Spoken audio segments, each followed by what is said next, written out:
एक समय की बात है, झांसी और शिवपुरी के मध्य में करेला नामक एक गांव है। उस गांव में महुआ नाम की नदी गुजरती है। उस महुआ नदी के किनारे श्री बांके बिहारी जी का एक प्राचीन मंदिर है जो आज भी वहां स्थित है। उस मंदिर के ठीक बगल में एक मकान स्थित है। एक महात्मा जी उस बिहारी जी के मंदिर में पधारे। उन्होंने वहां के पुजारी से उस उजाड़ मकान के बारे में पूछा कि उस मकान की क्या कहानी है। तब उन पुजारी जी ने महात्मा जी को कई वर्ष पहले की एक सत्य घटना सुनाई। बात उस समय की है जब उस मंदिर के महंत थे श्री रज्जदास जी महाराज थे, और जो यह मकान टूटा फूटा है, यहाँ पर एक दुकान हुआ करती थी। यहाँ पर एक गहोई वैश्य जाति की बूढ़ी महिला रहती थी। उसके परिवार में कोई नहीं था, वह अकेली ही वहाँ यहाँ रहती थी। वैश्य जाति की होने के कारण उसकी आदत थी कुछ न कुछ व्यापार करने की, इसलिए वह रोज कचौरी और पकौड़ियाँ बनाती थी और बेचती थी। महाराज जी उसे कहते थे, तुम इतनी बूढ़ी हो और अकेली रहती हो, तुम्हारे पास इतना बड़ा मकान है और तुम रोज व्यापार भी करती हो, क्या करोगी इतने सबका? सब छोड़कर भगवान का नाम लिया करो। लेकिन वह बुढ़िया नहीं मानती और इसी प्रकार रोज कचौरी पकोड़े बनाकर भेजी थी। एक दिन उसे रात में सपना आया। उसने सपने में देखा कि वह मर चुकी है और लोग उसकी संपत्ति लूट लूट कर ले जा रहे हैं। लोग ये सब लुटे, ये तो ठीक नहीं। ऐसा विचार करके वह बुढ़िया अपने गहोई वैश्य समाज के लोगों के पास गई। उन सब से सलाह करके उसने अपनी सारी संपत्ति बिहारी जी के मंदिर के नाम कर दी। इसके बाद वह बुढ़िया अपनी दुकानदारी छोड़कर बिहारी जी के मंदिर में ही निवास करने लगी और मंदिर से ही उसे दोनों समय का भोजन भी मिल जाया करता था। अब उस बुढ़िया ने अपना सारा जीवन भगवान श्री कृष्ण को समर्पित कर दिया। वह सारे दिन मंदिर में बैठकर भगवान श्री कृष्ण की भक्ति किया करती थी। जो हाथ बेसन में सने रहते थे, वह उन हाथों से माला पकड़े थी, और जो आंखें ग्राहकों की प्रतीक्षा करती थी, वह आंखें भगवान को निहारती थी। उसकी पूरी जिंदगी बदल चुकी थी। गांव के सभी लोग अब उसे भक्तिन कहकर पुकारते थे। उस मंदिर के महंत श्री रज्जदास जी महाराज जो मितव्ययी व्यक्ति थे, एक दिन में भक्तिन रात को हमेशा की तरह दूध पी रही थी। महंत जी ने देखा भक्तिन दूध पीते पीते कुछ चबा रही है। महंत जी ने पूछा, माए ये तुम दूध में क्या चबा रही हो? भक्तिन बोली, महाराज आप दूध में मेवा ज्यादा डाल देते हो, उसी को चबा रही हूँ। महंत जी ने सोचा, मैं और दूध में मेवा डालूं, मैं दूध में चीनी डाल देता हूँ, वही बहुत है।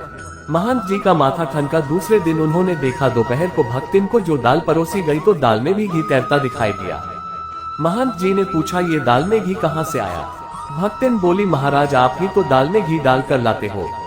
महंत जी को लगा शायद बर्तन में पहले से ही गिर गया होगा। अब महंत जी रोज देखा भक्तिन की रोटी और दाल में रोज घी दिखाई देता है और उसके दूध में मेवे भी बढ़ते जा रहे थे। साथ ही महंत जी की रसोई में घी और मेवों से भरे पात्र खाली होते जा रहे थे। महंत जी को समझ नहीं आ रहा था कि यह सारे पात्र कैसे खाली हो रहे हैं, क्योंकि उनके अलावा रसोई में कोई नहीं जाता था और रसोई की चाबी हमेशा महंत जी के पास ही रहती थी। एक दिन महंत जी भगवान की आरती कर रहे थे। उन्होंने देखा भगवान बिहारी जी के वस्त्र की बाहों में घी लगा है। उन्होंने सोचा शायद आरती करते समय लग गया होगा, लेकिन दूसरे दिन उन्होंने देखा बिहारी जी के हाथ घी में सने हुए हैं। अब उन्हें विश्वास हो गया कि भक्तिन को दूध में मेवा और दाल में घी डाल कर देते हैं। महंत ने बिहारी जी से कहा, प्रभु आपकी चोरी की आदत अभी तक नहीं छूटी। मैंने वह सब खाद्य सामग्री संतों की सेवा के लिए बचा रखी है, परंतु आप तो सब कुछ उस भक्तिन पर लुटा रहे हो। ये सब ठीक नहीं है। कभी कोई संतों की जमात आ गई तो मैं उनकी सेवा कैसे करूँगा? भगवान चुपचाप सुनते रहे, कुछ नहीं बोले, लेकिन भक्तिन के लिए उसी तरह घी और मेवे लुटाते रहे। महंत जी ने जो भी खाद्य सामग्री संतों की सेवा के लिए जमा करके रखी थी, वह सब धीरे धीरे खाली होने लगी। जब भगवान ने महंत जी की बात नहीं सुनी तो महंत जी को भगवान पर क्रोध आ गया। साथ ही उन्हें भक्तिन पर भी क्रोध आ रहा था। महंत जी ने सोचा उस भक्तिन को मंदिर से निकाल देना चाहिए। महंत जी ने विचार किया, इसको निकाले कैसे? कोई लांछन हो, कोई आरोप हो, तब तो इसे निकाले। इस प्रकार महंत भक्तिन को मंदिर से निकालने का उपाय सोचने लगे।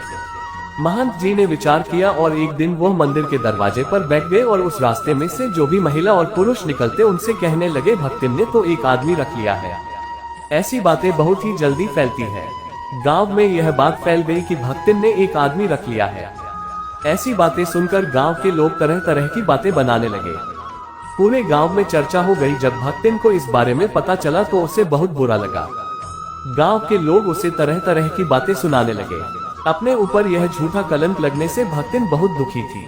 उस दिन भक्तिन मंदिर नहीं गई, बस सीधे अपने गहोई वैश्य समाज के लोगों के पास गई और उनसे कहा, मंदिर के महंत जी मुझ पर इल्जाम लगा रहे हैं, मैंने जो अपनी संपत्ति बिहारी जी के नाम कर दी है वह मुझे वापस नहीं चाहिए, परंतु मुझे इस झूठे कलंक से मुक्ति दिलाए, मैं भीख मांगकर गुजारा कर लूंगी, परंतु अब मैं वहाँ उस मंदिर में नहीं रहूंगी। ये बात सुन वैश्य समाज के सभी लोग उनके साथ हो लिए और मंदिर की तरफ चल पड़े। महंत जी ने दूर से ही देखा कि लोगों की एक बड़ी भारी भीड़ मंदिर की ओर चली आ रही है। महंत जी ने सोचा, आज तो कोई उत्सव भी नहीं है, फिर सभी लोग इधर क्यों आ रहे हैं। उन्होंने ध्यान से देखा, इस भीड़ में भक्तिन भी आ रही थी, तो वो समझ गए कि भक्तिन इन सबको अपने साथ लेकर आ रही है, इसलिए वे जवाब देने के लिए तैयार हो गए। जैसे ही सभी लोग मंदिर पहुंचे, किसी के कुछ भी कहने से पहले महंत जी बोले, भोजन में निर्घृत स्व कर सौलेत भर भर देता या भक्तिन की थारी जुन, मंदिर में मेवा के सारे पात्र रीते पड़े, कैसे रहेंगी बात रीते पर हमारी जुन।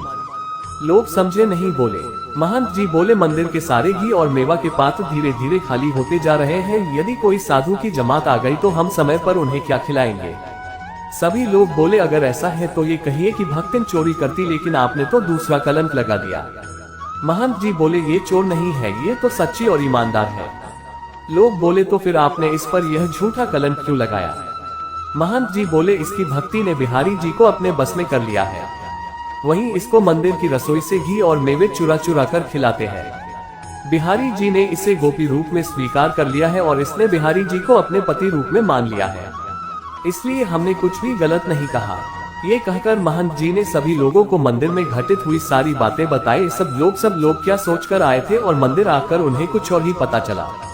यह बातें सुनकर सब लोगों की आंखों में आंसू आ गए। सभी लोगों ने कहा, अब आप चिंता न करें, हमारे इतने परिवार हैं, ये जिस भी परिवार में पहुंच जाएगी वहां के लोग उसे भोजन कराकर स्वयं को धन्य मानेंगे।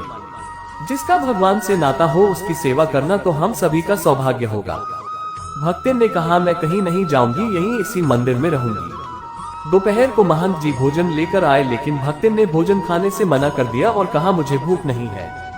महंत जी बोले, हाँ अब तुम हमारे यहाँ भोजन क्यों करोगी, कल से तो तुम्हारा बड़े बड़े सेठों के यहाँ निमंत्रण है। ये कहकर महंत जी चले गए। रात को महंत जी दूध लेकर आए, भक्तिन ने नहीं पिया, वह सारी रात बिहारी जी के सामने बैठी रही। महंत जी को भी नींद नहीं आ रही थी, वह भी भक्तिन को अपने कमरे में बैठे बैठे देख रहे थे। सुबह के 3 बजे जब सब लोग सो रहे थे, भक्तिन ने भगवान की देहरी पर सिर रखकर आंसू बहाए और कहा, आपका नाम बदनाम किया है, इसलिए मैं इस विवाद को और बढ़ाना नहीं चाहती, और जब अब आपके हाथ से प्रसाद पाया तो क्या अब किसी दूसरे के हाथ से प्रसाद पाऊं। ऐसा कहकर जैसे ही भक्ति ने अपना सिर मंदिर की देहरी पर रखा, अचानक एक तेज प्रकाश हुआ और गड़गड़ाहट के साथ मंदिर के सारे दरवाजे खुल गए और मंदिर के सभी घंटियां अपने आप बजे उठी। महंत जी और सभी लोग जागकर अपने कमरों से बाहर आ गए। सभी ने देखा कि भक्तिन के शरीर से एक प्रकाश पुंज निकला और बिहारी जी के श्री विग्रह में समा गया। भक्तिन के प्राण श्री बिहारी जी में विलीन हो चुके थे। पूरे करेरा गांव में इस बात का हल्ला मच गया। अगले दिन महुआ नदी के किनारे भक्तिन का अंतिम संस्कार किया गया और वहीं पर उसकी समाधि भी बनाई गई। महंत रज्जक दास जी जब उस मंदिर में रहे, उनका नियम था भगवान की आरती करने के बाद वो छत पर चले जाते हो, छत पर उस समाधि की भी आरती उतारते। आज भी वो करेरा गांव है, वहाँ आज भी बिहारी जी का वो प्राचीन मंदिर है। मंदिर के बगल में वो खंडहर मकान आज भी है और आज भी उस भक्तिन की समाधि उस महुआ नदी के किनारे स्थित है। बोलो बांके बिहारी लाल की जय।